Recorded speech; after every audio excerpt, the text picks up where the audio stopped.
उम्मीद है आप सब खैरियत से होंगे। आज हम क्लास 9 का चैप्टर नंबर 9 उसका हम लेसन डिस्कस करने जा रहे हैं, गैसियस एक्सचेंज इन प्लांट। और उसके साथ साथ हम प्लांट की बॉडी के अंदर जो वेस्ट प्रोडक्ट हैं प्लांट में अपनी बॉडी से कैसे रिमूव करता है, इन दो टॉपिक के बारे में आज हम पढ़ेंगे। तो पहला टॉपिक हमारे पास है गैसियस एक्सचेंज इन प्लांट। तो हमें ये पता होना चाहिए कि प्लांट की बॉडी के अंदर बेसिकली कितने प्रोसेस हो रहे होते हैं जिनके अंदर गैसेस की रिक्वायरमेंट होती है या गैसेस जो है प्रोड्यूस हो रही होती हैं। तो पहला प्रोसेस जिसका नाम फोटोसिंथेसिस है और दूसरा प्रोसेस जिसका नाम रेस्पिरेशन है। हम पहले इन दो चीज़ों के बारे में डिस्कस कर चुके हैं।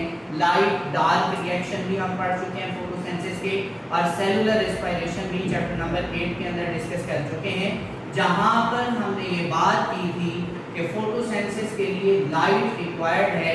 सो ये वो प्रोसेस है जो सिर्फ डे टाइम होगा प्लांट की बॉडी के अंदर, और रेस्पिरेशन एक ऐसा प्रोसेस है जिसके लिए ऑक्सीजन रिक्वायर्ड होती है और वो दिन के टाइम भी हो रहा होता है और वो रात के टाइम भी हो रहा होता है।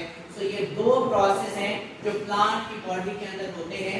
अगर हम डे टाइम की बात करें तो डे टाइम प्लांट की बॉडी में फोटोसिंथेसिस हो रहा होगा और उसके साथ रेस्पिरेशन हो रहा होगा। इसी तरह रात की बात करें तो फोटोसिंथेसिस नहीं होगा, सिर्फ रेस्पिरेशन का प्रोसेस होगा। अब इन दोनों प्रोसेस को कंटिन्यू करने के लिए प्लांट को दो गैसेस की जरूरत होती है।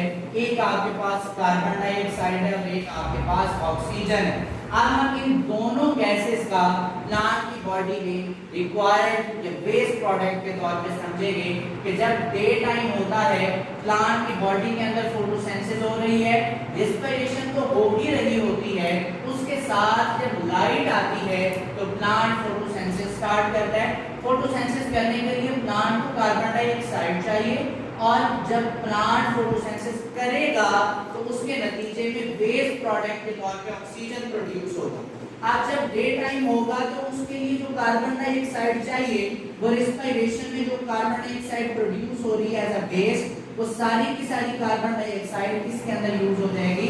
फोटोसिंथेसिस के अंदर। इसी तरह जो ऑक्सीजन फोटोसिंथेसिस के अंदर प्रोड्यूस हो रही है, अब वो ऑक्सीजन रेस्पिरेशन के लिए रिक्वायर्ड है।